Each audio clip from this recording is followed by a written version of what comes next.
Welcome to the next example in optics, specifically lens maker's equation. We are going to apply lens maker's equation again.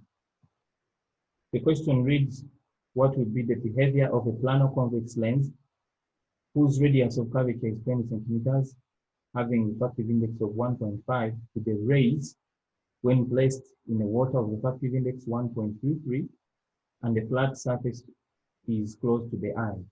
So we have the answer that is converging, and then the other numerical answer is 156.47 and is focal length. So we're going to prove whether this is correct or wrong. So when the question is asking for what is the behavior of a lens, they are interested in knowing whether the lens is converging or diverging. So we can prove that. If we get a negative answer of the focal length, then we can deduce that the lens is diverging. If we get a positive, then we deduce that the lens is converging. We first of all have to remember or recall that 1 over the focal length is equal to n lens over n surrounding minus 1 bracket 1 over R1 minus 1 over R2. That's the lens maker's equation. This is n surrounding medium. So of course we see that the lens is covered by water of refractive index 1.33.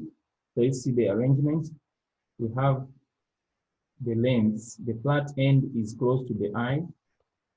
So that's the eye. And then the ray is coming from this side. We learned the sign convention in the previous video.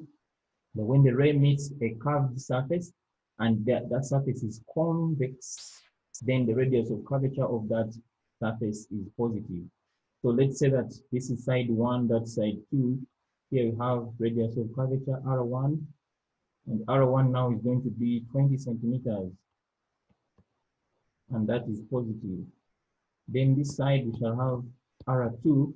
We learned also that the radius of curvature of a flat surface is infinity, so that's R2 is infinity. Let's dive into the solution. 1 over F is going to be refractive index of the lens, which is 1.5, divided by refractive index of the surrounding medium, which is water. If you want, you can add it here. So this is the surrounding medium as water. This one has 1.5, and then this has 1.33. You can go back to this. Okay, continue. This is 1.33 minus 1, according to our formula, multiplied by 1 over 20 minus 1 over infinity. From mathematics, 1 over infinity is 0. Then, using a calculator, this is going to give us 156.47 centimeters. Thank you.